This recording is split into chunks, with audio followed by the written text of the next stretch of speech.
আবাতি ফাআল মা তুমার, হে আমার বাবা, আপনি যে বিষয় আদিষ্ট হয়েছেন আপনি সেটা বাস্তবায়ন করেন, এই বাস্তবায়নের ক্ষেত্রে কোনো সমস্যা নাই। সাথে সাথে ইসমাঈল নবী বললেন, সাতাজিদুনি ইনশাআল্লাহু মিনাস সাবিরিন।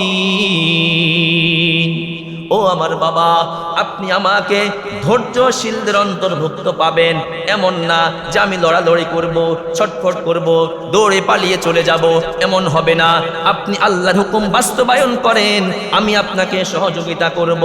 আল্লাহ পাক বলেন, ফালাম্মা আসলামা ওয়া তাল্লাহু লিল জাবিন, যখন বাবা এবং ছেলে পরিপূর্ণ আনুগত্য প্রকাশ করলো, অর্থাৎ বাবা ইব্রাহিম সন্তান জবাই করার জন্য প্রস্তুত, সন্তান ইসমাঈল জবাই হওয়ার জন্য প্রস্তুত। বাবা যেরকম 100% আল্লাহর হুকুম বাস্তবায়নের জন্য প্রস্তুত, সন্তানও 100% আল্লাহর হুকুম বাস্তবায়নের জন্য প্রস্তুত। ইসমাঈল নবী যেন বলছেন, বাবা আল্লাহকে খুশি করার জন্য আপনি যেরকম আমাকে জবাই করার জন্য প্রস্তুত, আমিও আল্লাহকে খুশি করার জন্য জবাই হওয়ার জন্য প্রস্তুত। আল্লাহ পাক বলেন, ফালাম্মা আসলামা ওয়া তাল্লাহু লিল জাবিন, বাপ বেটা যখন পরিপূর্ণ আনুগত্য প্রকাশ করলো, ইব্রাহিম নবী যখন তার কলিজার টুকরা সন্তানকে জবাই করার জন্য জমিনের মধ্যে শোয়া দিল, বাবা জবাই করার জন্য প্রস্তুত, সন্তান জবাই হওয়ার জন্য প্রস্তুত। আল্লাহ পাক বলেন, তখন আমি ইব্রাহিম নবীকে ডাক দিয়ে বললাম, ওয়ানাদাইনাহু আইয়া ইব্রাহিম قد صدقت الرؤيا إنا كذلك نجزي المحسنين। হে আমার খলিল, আপনি শুনেন, আপনি তো আপনার স্বপ্নকে বাস্তবায়ন করেছেন, বাস্তবে পরিণত করেছেন, আমি তো এই বাস্তবায়ন দেখতে চেয়েছিলাম। হে আমার খলিল শুনেন, এভাবেই তো আমি আমার নেককার বান্দাদেরকে পরীক্ষা করে থাকি। ইন্না হাযা লাহুয়াল বালাউল মুবিন, নিঃসন্দেহে এটা অত্যন্ত বড় পরীক্ষা, অনেক বড় পরীক্ষা। বাবা সন্তানকে জবাই করবে, এটা বড় পরীক্ষা কিনা বলেন? বড় পরীক্ষা কিনা? যদি আমাদেরকে এই পরীক্ষা করে কি অবস্থা হবে? প্রত্যেকে চিন্তা করেন কি অবস্থা হবে, কেউ পারবে। আল্লাহ পাক বলেন, বড় পরীক্ষা আমি মাঝে মধ্যে আমার নেককার বান্দাদেরকে পরীক্ষা করে থাকি। আল্লাহ পাক বলেন, ইব্রাহিম নবী যখন তার সন্তান ইসমাঈলকে জমিনে শোয়া দিলেন জবাইয়ের জন্য, ওয়াফাদাইনাহু বিযিবহিন আযীম, আমি তখন ইসমাঈল নবীর পরিবর্তে ইসমাঈল নবীর জায়গায় একটা বড় প্রাণী রেখে দিলাম জবাই করার জন্য। সুবহানাল্লাহ, আমি ইসমাঈল নবীকে বাঁচিয়ে দিলাম। ওই দিন থেকে দুনিয়ার ইতিহাসে পশু জবাইয়ের ঘটনা শুরু হয়। বাবাও পরীক্ষায় পাশ করলেন, ছেলেও পরীক্ষায় পাশ করলেন।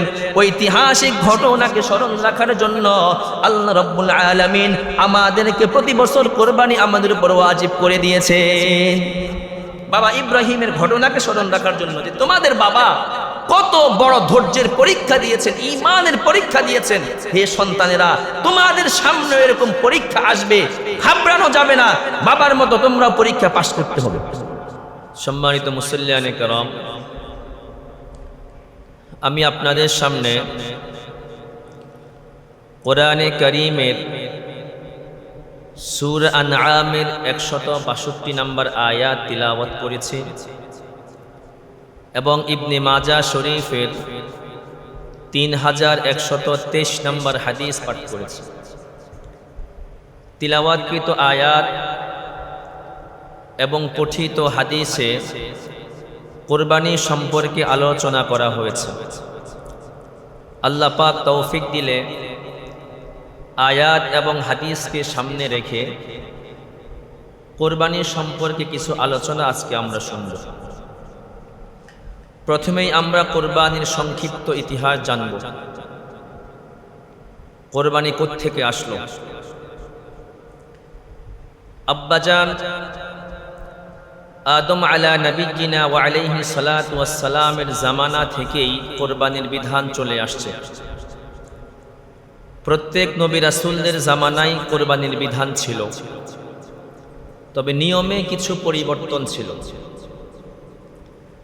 আদম আলাইহি সালাতু ওয়াস সালামের দুই সন্তান হাবিল এবং কাবিল এই দুইজনের কোরবানির ইতিহাস আমরা কোরআন থেকে জানতে পারি।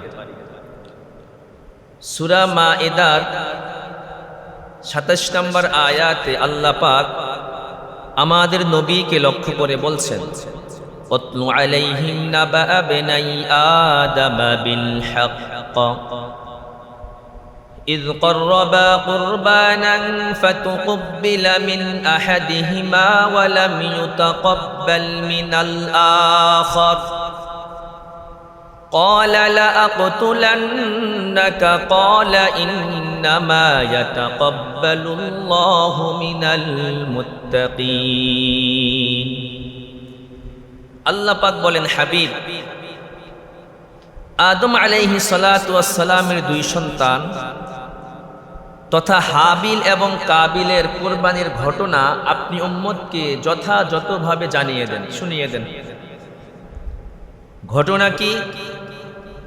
আল্লাহ পাক বলেন, ইজ কররাবা কুরবানান ফাতুকবিলা মিন আহাদিহিমা ওয়া লাম ইউতাকাব্বাল মিনাল আখার।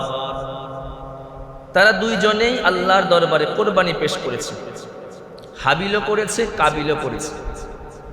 একজনের কোরবানি কবুল হয়েছে, আরেকজনের কোরবানি কবুল হয় নাই। হাবিলের কোরবানি কবুল হয়েছে, কাবিলের কোরবানি কবুল হয় নাই। এখন এই কাবিল রাগান্বিত হয়ে হাবিলকে লক্ষ্য করে বলল, লাআকতুলান্নাক, এ হাবিল আমি তোকে হত্যা করে ফেলব। তখন হাবিল বলল, ইন্নামা ইয়াতাকাব্বালুল্লাহু মিনাল মুত্তাকিন। ভাই রাগ করো কেন? আল্লাহ তাআলা তো মুত্তাকি বান্দাদের কোরবানি কবুল করে থাকেন। যারা মুত্তাকি না, যারা আল্লাহকে ভয় করে না, যাদের ভিতরে আল্লাহর ভয় নাই, যারা আল্লাহকে খুশি করার জন্য কোরবানি করে না, এদের কোরবানি আল্লাহ তাআলা কবুল করেন না। মূল ঘটনাটা কি? মূল ঘটনাটা আল্লামা ইবনে কাসির রহমতুল্লাহি আলাইহি ওনার প্রসিদ্ধতম জগৎ বিখ্যাত তাফসীরের কিতাব তাফসীর ইবনে কাসিরে উল্লেখ করেছেন। উনি লেখেন, আব্বাজান আদম আলাইহিস সালাতু ওয়াস সালাম এবং আম্মাজান হাওয়া আলাইহিস সালাম যখন পৃথিবীতে আগমন করেন, পৃথিবীতে আগমনের পর যখন ওনাদের বংশ বিস্তার শুরু হয়, সন্তান জন্ম নেওয়া শুরু হয়, তখন আম্মাজান হাওয়া আলাইহিস সালামের গর্ভ থেকে একসাথে দুইটা সন্তান জন্ম নিত, একটা ছেলে আর একটা মেয়ে। শুধুমাত্র হযরতে শীশ আলাইহিস সালাতু ওয়াস সালাম ব্যতীত উনি একাই জন্মগ্রহণ করেছিলেন। তখন দুনিয়াতে আপন ভাই বোন ছাড়া আর কেউ ছিল না। আদমের সন্তান সকলে আপন ভাই বোন, কিন্তু আপন ভাই বোনে কি বিয়ে বৈধ? আপন ভাই বোনকে বিয়ে করতে পারে? পারে না। তখন আল্লাহ তাআলা আদম নবীর শরীয়তে একটা বিধান জারি করে দিলেন যে একসাথে যেই ভাই বোন জন্মগ্রহণ করবে এরা আপন ভাই বোন হিসাবে গণ্য হবে, এরা একজন আরেকজনকে বিয়ে করতে পারবে না। পরবর্তী গর্ভ থেকে যেই ভাই বোন জন্মগ্রহণ করবে ওই বোনের সাথে এই ভাইয়ের বিয়ে দিয়ে দিবা, আর এই ভাইয়ের সাথে ওই বোনের বিয়ে দিয়ে দিবা, এরা আপন ভাই বোন হিসাবে গণ্য হবে না। শুধুমাত্র একসাথে যে দুই ভাই বোন জন্মগ্রহণ করবে এরাই আপন ভাই বোন হিসাবে গণ্য হবে। পরবর্তী যারা জন্মগ্রহণ করবে এরা আপন বলে গণ্য হবে না, এদেরকে এদের সাথে বিয়ে দিয়ে দিবা। বুঝে আসছে কথা? এভাবেই আদম নবী ওনার শরীয়তের মধ্যে এক গর্ভের সন্তানকে আরেক গর্ভের সন্তানের সাথে বিয়ে দিয়ে আসছিলেন। ঘটনাক্রমে কাবিলের সাথে যে বোনটা জন্মগ্রহণ করে ওই বোনের নাম ছিল আকলিমা। এই বোনটা অত্যন্ত সুন্দরী, অনেক সুন্দরী ছিল। আর হাবিলের সাথে যে বোনটা জন্মগ্রহণ করে ওই বোনের নাম ছিল লিউজা। লিউজা এত সুন্দরী ছিল না, রং ঢং একটু কম ছিল। যখন এদের বিয়ের বয়স হয়, আদম নবীর শরীয়ত অনুযায়ী হাবিলের অসুন্দরী বোন চলে যায় কাবিলের ভাগে, আর কাবিলের সুন্দরী বোন আকলিমা ভাগে পড়ে হাবিলের। এতেই কাবিল ক্ষিপ্ত হয়ে হাবিলের বিরুদ্ধে চলে যায় এবং সে জেদ করে বসে আব্বাজান আদম আলাইহিস সালাতু ওয়াস সালামকে সে বলে, আমি মানি না এই বিয়ে, আমার আপন বোন আকলিমা সুন্দরী বোনকেই আমার সাথে বিয়ে দিতে হবে।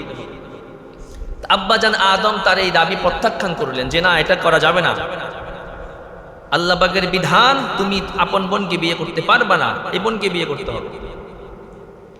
তখন এই দুই ভাইয়ের মধ্যে দ্বন্দ্ব নিরসনের জন্য আব্বাজান আদম বললেন, ঠিক আছে, তোমরা কুরবানি পেশ করো আল্লাহর কাছে, যার কুরবানি কবুল হবে তার কাছেই আমি আমার সুন্দরী মেয়ে আকলিমাকে বিয়ে দিব। তৎকালীন জামানায় কুরবানির কবুল হওয়ার আলামত ছিল, যার কুরবানি কবুল হতো আকাশ থেকে আগুন এসে ওই কুরবানিটা জ্বালাইয়া দিত, আর যার কুরবানি কবুল হতো না আকাশ থেকে আগুন এসে তার কুরবানি জ্বালাইতো না, এমনিতেই জমিনে পড়ে থাকতো। যদি ওই নিয়ম এখন চালু থাকতো বর্তমান জামানায়, তাহলে আমাদের কি অবস্থা হতো চিন্তা করেন। স্পষ্ট দেখা যেত অমুকের কোরবানি কবুল হয়েছে, অমুকের কোরবানি কবুল হয় নাই। যার কোরবানি কবুল হয় নাই তার লজ্জা কেমন লাগতো? কারণ আমাদের বর্তমান জামানায় অধিকাংশেরই কোরবানি কবুল হয় না, এটাই বাস্তব। কারণ আমরা তো কোরবানি করি আল্লাহকে দেখানোর জন্য না, কোরবানি করি মানুষকে দেখানোর জন্য। মানুষ বলবে অমুক সাহেব এত লক্ষ টাকা দিয়ে কোরবানি দিয়েছে, মানুষ দেখানোর জন্য আমরা কোরবানি করি, আল্লাহর সন্তুষ্টির জন্য করি না। এজন্য অধিকাংশের কোরবানি কবুল হয় না। যদি ওই নিয়ম চালু থাকতো লজ্জার শেষ থাকতো না। আল্লাহ পাক আমাদের নবীর উসিলায় এই জিল্লুতি থেকে আমাদেরকে হেফাজত করছে, নবীর উসিলা। তো যাই হোক, কোরবানি পেশ করো। হাবিল সে পশু পালতো, ভেড়া দুম্বা ইত্যাদি পালতো। সে অনুযায়ী সে একটা উন্নত মানের ভেড়া আল্লাহর দরবারে কোরবানি পেশ করবে, দুম্বা। আর কাবিল সে কৃষি কাজ করত, সে অনুযায়ী সে কিছু শস্য এবং গম আল্লাহর রাস্তায় কোরবানি পেশ করবে। নিয়ম অনুযায়ী আকাশ থেকে আগুন এসে হাবিলের কোরবানি জ্বালিয়ে দিয়েছে, মানে হাবিলের কোরবানি কবুল হয়েছে, কাবিলের কোরবানি কবুল হয় নাই। যেমনি রেখেছে জমিনের উপরে এমনিতেই পড়ে রয়েছে। এতে কাবিল আরো ক্ষিপ্ত হয়ে যায়, ক্ষিপ্ত হয়ে হাবিলকে লক্ষ্য করে বলে, লাআকুলান্নাক, হে হাবিল আমি তোকে হত্যা করে ছাড়ব। তখন হাবিল বললেন, ইন্নামা ইয়াতাকাব্বালুল্লাহু মিনাল মুত্তাকিন। ভাই রাগ করো কেন? আল্লাহ তাআলা তো মুত্তাকি বান্দাদের কোরবানি কবুল করেন। তোমার মধ্যে তাকওয়া নাই, আল্লাহকে তুমি ভয় করো না, আল্লাহর জন্য কোরবানি করো নাই, এজন্য আল্লাহ তোমার কোরবানি কবুল করেন নাই। তাকওয়া অর্জন করো, আল্লাহকে ভয় করো, আল্লাহর জন্য কোরবানি করো, তোমার কোরবানি আল্লাহ তাআলা কবুল করবেন। এক পর্যায়ে কাবিল হাবিলকে হত্যা করে ফেলে। এটাই হলো দুনিয়ার মধ্যে হত্যার ইতিহাস, প্রথম হত্যা। এর আগে দুনিয়াতে কোনো হত্যা ছিল না। যাই হোক, হাবিল এবং কাবিলের কোরবানির ঘটনার মাধ্যমে আমরা জানতে পারি এটাই ছিল দুনিয়ার ইতিহাসে সর্বপ্রথম কোরবানি। এর আগে আর কোনো কোরবানি ছিল না। এরপর থেকে প্রত্যেক যুগে যুগে প্রত্যেক জাতিকেই আল্লাহ পাক কোরবানির বিধান দিয়েছিলেন। সূরা হজের 34 নম্বর আয়াতে আল্লাহ পাক বলেন, প্রত্যেক জাতিকেই আমি কোরবানির বিধান দিয়েছি, প্রত্যেক জাতিকে আমি কোরবানির বিধান দিয়েছি যেন তারা কোরবানির সময়, পশু জবাইয়ের সময় আমার নাম স্মরণ করে, আল্লাহর নাম স্মরণ করে। সুতরাং পশু জবাই হবে কার নামে? আল্লাহর নাম। কেন? আল্লাহ পাক বলেন যে আমি এই চতুষ্পদ জন্তুর মধ্যেই তাদের রিজিক রেখেছি। আল্লাহ পাক আমাদের রিজিক চতুষ্পদ জন্তুর মধ্যে রেখেছেন কিনা? আল্লাহ পাক বলেন রিজিক রেখেছি, এই রিজিক তোমাদেরকে খেতে হলে আল্লাহর নামে জবাই করতে হবে। আল্লাহর নাম ছাড়া জবাই করলে ওই জবাই হালাল না হারাম? তাহলে কোনো বাবার নামে যদি জবাই করে, কোনো পীরের নামে জবাই করলে, কোনো নবীর নামে জবাই করলে, আমাদের নবীর নামে জবাই করলে হারাম। একমাত্র আল্লাহর নাম ছাড়া যে নামেই জবাই করা হোক না কেন ওই জবাই হারাম। যে সমস্ত ভণ্ড মাজারে বাবার নামে গরু জবাই করে খিচুড়ি পাকায়, বিরিয়ানি পাকায়, সেটা আপনারা মজা করে খান, হারাম খাইলেন। সুতরাং আল্লাহর নাম ছাড়া কোনো কারো নামে যদি কোনো প্রাণী জবাই করা হয়, ওই জবাই সাথে সাথে হারাম হয়ে যায়। ওই প্রাণী খাওয়া যাবে? খাওয়া যাবে না। আল্লামা নাসাফি রহমতুল্লাহ আলাই বলেন, আদম আলাইহিস সালাতু ওয়াস সালাম থেকে নিয়ে আমাদের নবী মুহাম্মদ সাল্লাল্লাহু আলাইহি ওয়াসাল্লাম পর্যন্ত প্রত্যেক জাতিকে আল্লাহ পাক কোরবানি দিয়েছেন আল্লাহর নৈকট্য অর্জনের জন্য। যারা যত বেশি আল্লাহকে খুশি করার জন্য কোরবানি করবে, তারা তত বেশি আল্লাহর নৈকট্য অর্জন করতে পারবে। বলেন সুবহানাল্লাহ। কিন্তু আমরা যে কোরবানি করি, এই কোরবানি কোত্থেকে আসলো? এই কোরবানির সম্পর্ক হলো খলিল খুদা ইব্রাহিম আলা নবিয়িনা ওয়া আলাইহি সালাতু ওয়াস সালামের সন্তান যাবিহুল্লাহ ইসমাঈল আলাইহি সালাতু ওয়াস সালামের কোরবানির সাথেই সম্পৃক্ত। ওই কোরবানির ইতিহাসকে স্মরণ করার জন্যই আল্লাহ পাক আমাদের উপরে প্রতি বছর কোরবানিকে ওয়াজিব করেছেন। দুনিয়ার ইতিহাসে ইব্রাহিম নবীর ঐতিহাসিক ঘটনা, অবিস্মরণীয় শিক্ষণীয় ঘটনা, এমন ঘটনা দুনিয়াতে আর পাওয়া যায় না। ঘটনাটা কি? ইব্রাহিম আলাইহিস সালাতু ওয়াস সালাম প্রায় পুরা জীবন নিঃসন্তান অবস্থায় কাটিয়ে দিলেন। ওনার বয়স যখন 86 বছর, তখন পর্যন্ত ওনার কোনো সন্তান নাই, নিঃসন্তান। উনি একদিন আল্লাহর কাছে দোয়া করলেন, রব্বি হাবিলি মিনাস সলিহিন, রব্বি লা তাযরুনি ফারদাও ওয়া আনতা খায়রুল ওয়ারিসিন। আল্লাহ, আপনি আমাকে নেক সন্তান দান করেন, আমাকে নিঃসন্তান বানায়েন না। তো নবী আল্লাহর কাছে নেক সন্তানের জন্য দোয়া করেছেন। আমাদের দোয়া করা লাগবে কিনা? কার কাছে? আমরা যে অনেকে বাবার কাছে চলে যাই, বাবা আমাকে সন্তান দেন। এই বাবার কি সন্তান দেওয়ার কোনো ক্ষমতা আছে? আছে? বাবার কাছে কেউ সন্তান চাইলে ঈমান থাকবে? ঈমান থাকবে না। বাবার কবরে কি অবস্থা আছে? বাবা তো নিজেকে নিয়েই খুব পেরেশানিতে আছে। তোমাকে সন্তান দিব কোত্থেকে? সন্তান দেওয়ার মালিক কে? না দেওয়ার মালিক কে? ছেলে দেওয়ার মালিক কে? মেয়ে দেওয়ার মালিক কে? ছেলে মেয়ে কিছুই দিবেন না, এই ক্ষমতা কার? তাহলে আমরা অনেক পুরুষ যা আছি, যখন কোনো কন্যা সন্তান জন্ম নিলে আমরা চেহারা কালো করে ফেলি। আল্লাহ দান করেছে, স্ত্রীকে গালিগালাজ করি। এরকম পুরুষ সমাজ আছে কিনা? আছে। আমাদের কাছে অভিযোগ আসে তো আছে। সন্তান দিয়েছেন আল্লাহ, ছেলে হোক আর মেয়ে হোক, মন কেন খারাপ করবে? স্ত্রীকে কেন আমি গালিগালাজ করি? তার তো এখানে হাত ছিল না। তো ইব্রাহিম নবী আল্লাহর কাছে দোয়া করে, আল্লাহ আমাকে নেক সন্তান দান করেন। আল্লাহ পাক ইব্রাহিম নবীর দোয়া কবুল করলেন, ওনাকে একটা নেক সন্তান দান করলেন। আল্লাহ পাক বলেন, ফাবাশশারনাহু বিগুলামিন হালিম, আমি ইব্রাহিম নবীকে এক সহনশীল সন্তানের সুসংবাদ দান করলাম। সহনশীল কেন বললেন? ধৈর্যশীল কেন বললেন? কারণ এই সন্তান তার জীবনে এমন এক ধৈর্যের পরীক্ষা দিবে, যেই পরীক্ষা দুনিয়ার কোনোদিন কোনো মানুষ ওই পরীক্ষা দিতে পারবে না। এদিকে ইব্রাহিম আলাইহিস সালাতু ওয়াস সালামের স্ত্রী সারা, উনি যখন দেখলেন যে ওনার কোনো সন্তান হচ্ছে না, তখন উনি নিজেকেই বন্ধা মনে করলেন যে আসলে আমার কোনো সন্তান হবে না। এই সারাকে মিশরের বাদশাহ সিনান ইবনে ইলওয়ান, সে তার দাসী হাজেরাকে খেদমতের জন্য দান করেছিলেন। কেন দান করেছিলেন ওটা আরেক ঘটনা। এক বিপদে পড়ে বেচারা দান করেছে, ওটা অন্য কোনো এক সময় ঘটনা আসলে বলছে। হযরতে সারা এই হাজেরাকে ইব্রাহিম নবীর খেদমতের জন্য দিয়ে দেন। তখন ইব্রাহিম নবী এই হাজেরাকে স্ত্রী হিসেবে গ্রহণ করে নেন। কিছুদিন পরে হাজেরার গর্ভে একটা ছেলে সন্তান জন্ম নেয়।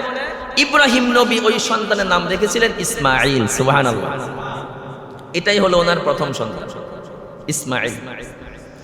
ইসমাঈল নবী যখন একটু বড় হলেন, বাবার সাথে কাজকর্ম করার বয়স উপনীত হলেন, 8-10 বছর বয়স। আল্লাহ পাক সূরা সফাতের 102 নম্বর আয়াতে বলেন, ফালাম্মা বালাগা মাআহুস সাইয়া قال يا بني إني أرى في المنام আন্নী আযবাহুকা ফানজুর মাযা তারা। আল্লাহ পাক বলেন ইসমাঈল নবী যখন ওনার বাবার সাথে কাজকর্ম করার বয়সে উপনীত হয়ে গেলেন, ইব্রাহিম নবী একদিন সন্তানকে ডেকে বললেন, আমার সন্তান, আমি স্বপ্নে দেখলাম আমি তোমাকে জবেহ করেছি, ফানজুর মাযা তারা, তোমার কি মতামত? আমি স্বপ্নে দেখছি আমি তোমাকে জবেহ করছি, তোমার কি মতামত? এই আয়াতের ব্যাখ্যায় হযরতে মুফাসসিরিনে কেরাম লেখেন, আল্লাহ পাক সন্তানকে জবাইয়ের হুকুম করেছেন, ইব্রাহিম নবী সন্তান জবাই করে হুকুম বাস্তবায়ন করবেন। সন্তানকে আবার জিজ্ঞেস করার কি দরকার ছিল? মতামত চাওয়ার কি প্রয়োজন ছিল? মুফাসসিরিনে কেরাম লেখেন, ইসমাঈল নবী জবাবে হ্যাঁ বলুক আর না বলুক, ইব্রাহিম নবী তো সন্তানকে জবাই করে আল্লাহর হুকুম বাস্তবায়ন করবেন, এটাই ঠিক। তবে সন্তানকে পরীক্ষা করার জন্য ইব্রাহিম নবী জিজ্ঞেস করলেন, তোমার কি মতামত যে আমার সন্তান আল্লাহর হুকুম বাস্তবায়নের ক্ষেত্রে কতটুকু প্রস্তুত, কতটুকু আনুগত্যশীল? এজন্য ইব্রাহিম নবী বললেন, সন্তান আমার, ফানজুর মাযা তারা, এই স্বপ্নের ব্যাপারে তোমার কি মতামত? যেমন বাবা তেমন সন্তান। ইসমাঈল নবী বললেন, ইয়া আবাতি ফাআল মা তুমার, হে আমার বাবা, আপনি যে বিষয় আদিষ্ট হয়েছেন আপনি সেটা বাস্তবায়ন করেন, এই বাস্তবায়নের ক্ষেত্রে কোনো সমস্যা নাই। সাথে সাথে ইসমাঈল নবী বললেন, সাতাজিদুনি ইনশাআল্লাহ, ইনশাআল্লাহু মিনাস সাবিরিন। ও আমার বাবা, আপনি আমাকে ধৈর্যশীলদের অন্তর্ভুক্ত পাবেন। এমন না যে আমি লড়ালড়ি করব, ছটফট করব, দৌড়ে পালিয়ে চলে যাব, এমন হবে না। আপনি আল্লাহর হুকুম বাস্তবায়ন করেন, আমি আপনাকে সহযোগিতা করব। আল্লাহ পাক বলেন, ফালাম্মা আসলামা ওয়া তাল্লাহু লিল জাবিন, যখন বাবা এবং ছেলে পরিপূর্ণ আনুগত্য প্রকাশ করলো, অর্থাৎ বাবা ইব্রাহিম সন্তান জবাই করার জন্য প্রস্তুত, সন্তান ইসমাঈল জবাই হওয়ার জন্য প্রস্তুত। বাবা যেরকম 100% আল্লাহর হুকুম বাস্তবায়নের জন্য প্রস্তুত, সন্তানও 100% আল্লাহর হুকুম বাস্তবায়নের জন্য প্রস্তুত। ইসমাঈল নবী যেন বলছেন, বাবা, আল্লাহকে খুশি করার জন্য আপনি যেরকম আমাকে জবাই করার জন্য প্রস্তুত, আমিও আল্লাহকে খুশি করার জন্য জবাই হওয়ার জন্য প্রস্তুত। আল্লাহ পাক বলেন, ফালাম্মা আসলামা ওয়া তাল্লাহু লিল জাবিন, বাপ বেটা যখন পরিপূর্ণ আনুগত্য প্রকাশ করলো, ইব্রাহিম নবী যখন তার কলিজার টুকরা সন্তানকে জবাই করার জন্য জমিনের মধ্যে শোয়া দিল, বাবা জবাই করার জন্য প্রস্তুত, সন্তান জবাই হওয়ার জন্য প্রস্তুত। আল্লাহ পাক বলেন, তখন আমি ইব্রাহিম নবীকে ডাক দিয়ে বললাম, ওয়ানাদাইনাহু আইয়া ইব্রাহিম قد صدقت الرؤيا إنا كذلك نجزي المحسنين। হে আমার খলিল, আপনি শুনেন, আপনি তো আপনার স্বপ্নকে বাস্তবায়ন করেছেন, বাস্তবে পরিণত করেছেন, আমি তো এই বাস্তবায়ন দেখতে চেয়েছিলাম। হে আমার খলিল শুনেন, এভাবেই তো আমি আমার নেককার বান্দাদেরকে পরীক্ষা করে থাকি। ইন্না হাযা লাহুয়াল বালাউল মুবিন, নিঃসন্দেহে এটা অত্যন্ত বড় পরীক্ষা, অনেক বড় পরীক্ষা। বাবা সন্তানকে জবাই করবে, এটা বড় পরীক্ষা কিনা বলেন? বড় পরীক্ষা কিনা? যদি আমাদেরকে এই পরীক্ষা করে কি অবস্থা হবে? প্রত্যেকে চিন্তা করেন কি অবস্থা হবে, কেউ পারবে। আল্লাহ পাক বলেন, বড় পরীক্ষা আমি মাঝে মধ্যে আমার নেককার বান্দাদেরকে পরীক্ষা করে থাকি। আল্লাহ পাক বলেন, ইব্রাহিম নবী যখন তার সন্তান ইসমাঈলকে জমিনে শোয়া দিলেন জবাইয়ের জন্য, ওয়া ফাদাইনাহু বিযিবহিন আযীম, আমি তখন ইসমাঈল নবীর পরিবর্তে ইসমাঈল নবীর জায়গায় একটা বড় প্রাণী রেখে দিলাম জবাই করার জন্য। সুবহানাল্লাহ, আমি ইসমাঈল নবীকে বাঁচিয়ে দিলাম। ওই দিন থেকে দুনিয়ার ইতিহাসে পশু জবাইয়ের ঘটনা শুরু হয়। বাবাও পরীক্ষায় পাশ করলেন, ছেলেও পরীক্ষায় পাশ করলেন। ঐতিহাসিক ঘটনাকে স্মরণ রাখার জন্য আল্লাহ রাব্বুল আলামিন আমাদেরকে প্রতি বছর কোরবানি আমাদের উপর ওয়াজিব করে দিয়েছে। বাবা ইব্রাহিমের ঘটনাকে স্মরণ রাখার জন্য যে তোমাদের বাবা কত বড় ধৈর্যের পরীক্ষা দিয়েছেন, ঈমানের পরীক্ষা দিয়েছেন। হে সন্তানেরা, তোমাদের সামনে এরকম পরীক্ষা আসবে, ঘাবড়ানো যাবে না, বাবার মতো তোমরা পরীক্ষা পাশ করতে হবে, পরীক্ষা আসবে। এই হলো কোরবানির সংক্ষিপ্ত ইতিহাস। এবার আমরা কোরবানির গুরুত্ব সম্পর্কে মোটামুটি 60টা কথা জানবো। কয়টা কথা? 60টা কথা। 1 নাম্বার, কোরবানি আল্লাহ পাকের নিদর্শন। কোরবানি কার নিদর্শন? আল্লাহ পাকের নিদর্শন। সুতরাং প্রত্যেক মুমিন মুসলমানের উচিত এই কোরবানিকে সম্মান করা।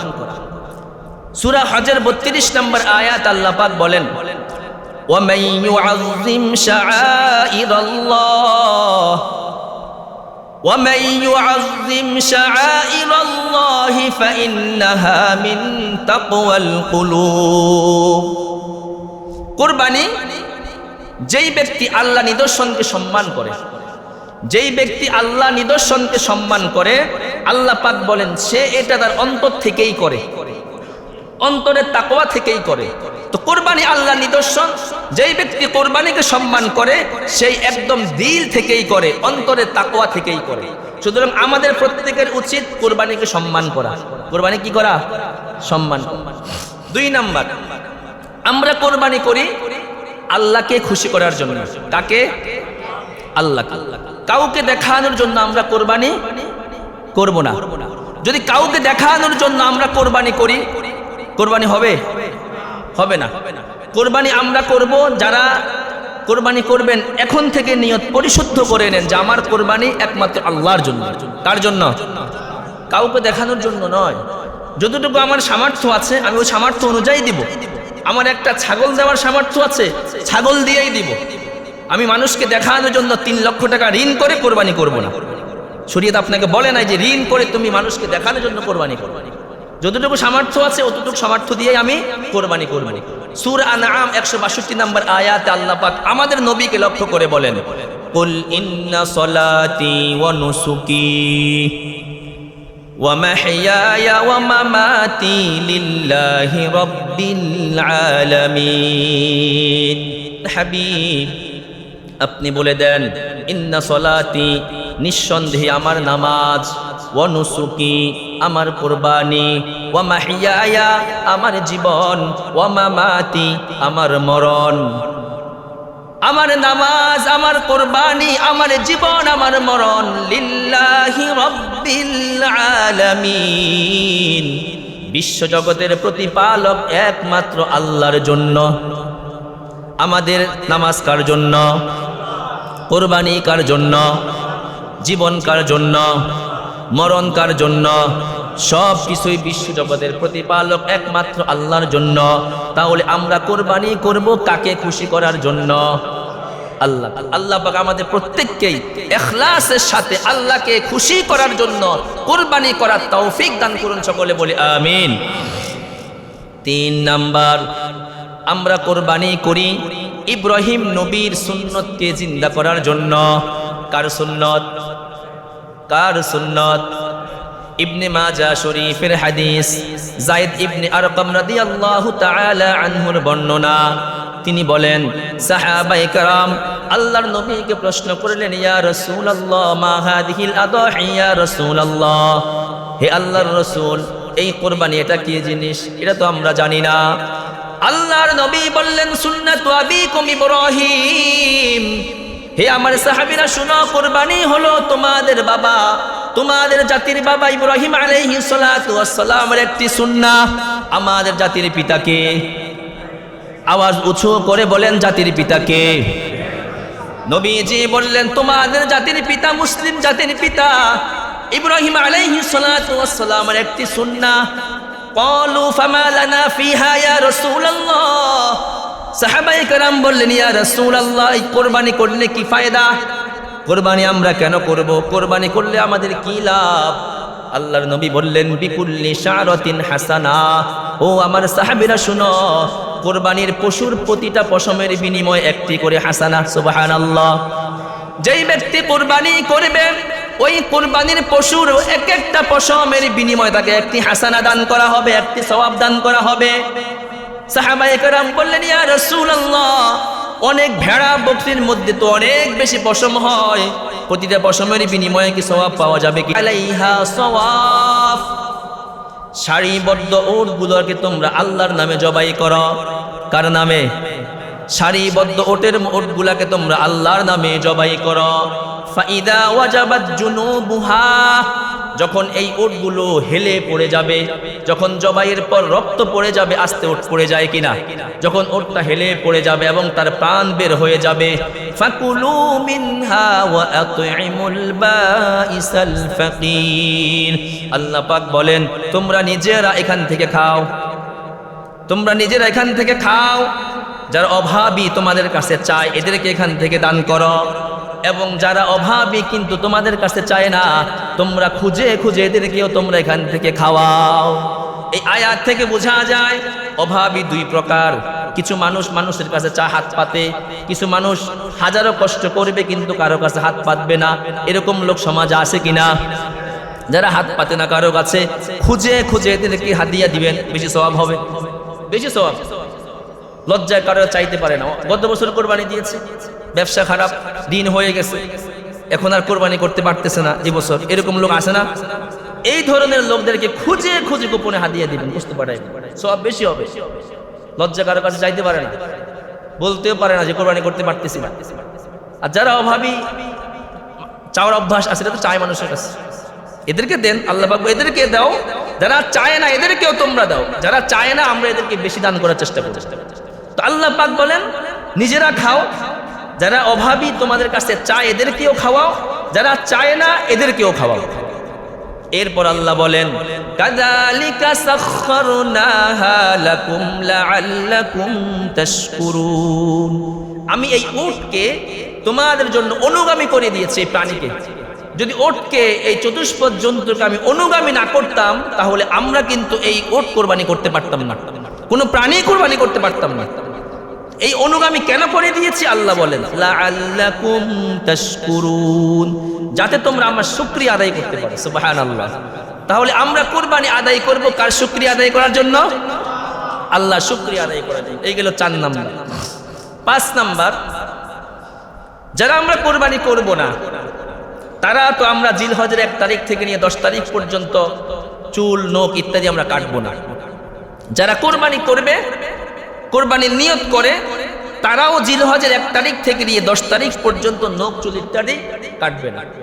মুসলিম শরীফের হাদিস, আম্মাজান উম্মে সালামা রাদিয়াল্লাহু তাআলা আনহার বর্ণনা, তিনি বলেন ক্বালা রাসূলুল্লাহ সাল্লাল্লাহু আলাইহি ওয়াসাল্লাম, আল্লাহর নবী বলেন ইদা দাখালাল আশরু ওয়া ইন্নাহু দুহিয়া ইউরিদু আন ইউদহিয়া ফালা ইয়াখুদান্না শা'রান ওয়ালা ইয়াকলিমান্না যুফরাহু।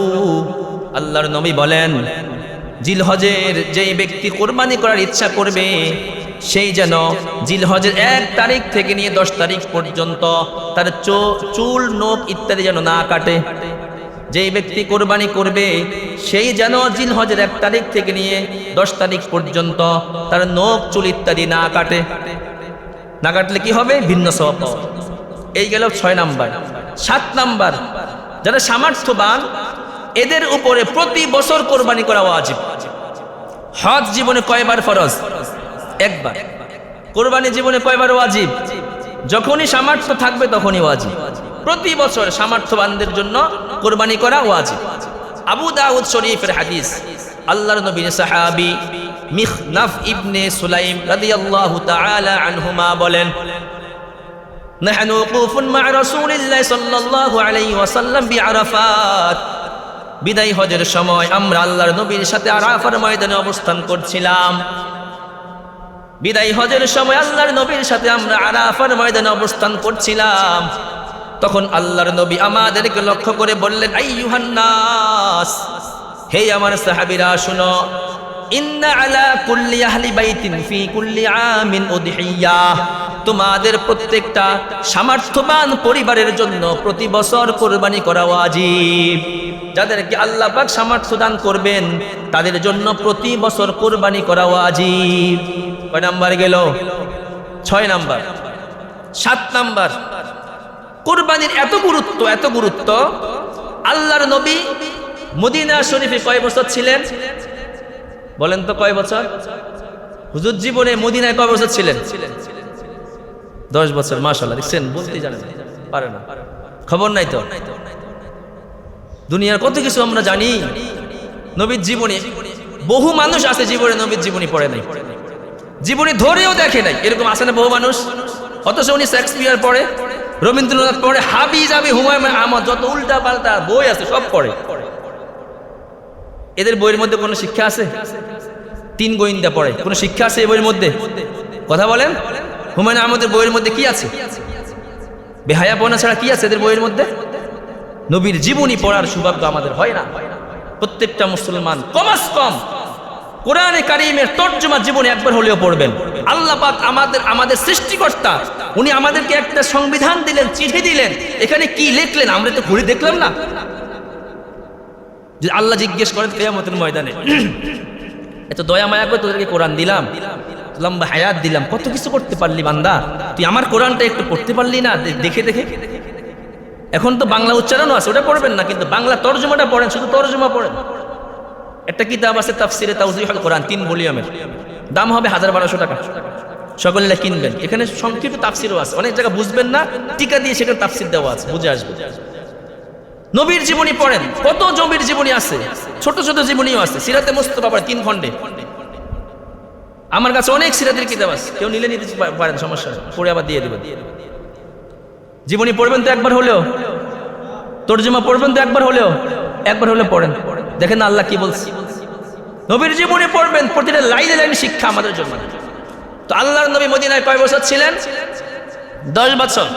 এই 10 বছর মাদানী জিন্দেগিতে আল্লাহর নবী একবারও কোরবানি ছাড়েন না, প্রতি বছর কোরবানি করেছেন। তিরমিজি শরীফের হাদিস, আব্দুল্লাহ ইবনে উমর রাদিয়াল্লাহু তাআলা আনহুমা বলেন, আকামা রাসূলুল্লাহ সাল্লাল্লাহু আলাইহি ওয়াসাল্লাম বিল মাদিনাতি 10 সিনিন ইউদাহি। আল্লাহর নবী 10 বছর মদিনায় মুনাওয়ারায় অবস্থান করেছেন। এই 10 বছরে নবীজি প্রতি বছর কোরবানি করেছেন, এক বছর কোরবানি ছাড়েন নাই। এর থেকে বোঝা যায় কোরবানির গুরুত্ব কত বেশি। অন্য হাদিসে ইবনে মাজাহ শরীফের হাদিস, আল্লাহর নবী বলেন, মান কানা লাহু সাআতুন ওয়া লাম ইউদাহি। আল্লাহ তাআলা যাকে কোরবানির সামর্থ্য দান করেছেন কিন্তু সে কোরবানি দেয় না, যাকে আল্লাহ কোরবানির সামর্থ্য দান করেছেন কিন্তু সে কোরবানি দেয় না, নবীজি ধমক দিয়ে বলেন, ফালা ইয়াকরাবান্না মুসাল্লানা, ওই বান্দা যেন আমার ঈদগাহে নামাজ পড়তে না আসে। যেই ব্যক্তি কোরবানি দিবে না, তাকে আল্লাহ সামর্থ্য দিয়েছেন, নবীজি বলেন সে যেন ঈদের নামাজ পড়ার জন্য ঈদগাহের আশেপাশেও না আসে। ফালা ইয়াকরাবান্না মুসাল্লানা, সে যেন ঈদগাহের একেবারে কাছেই না আসে।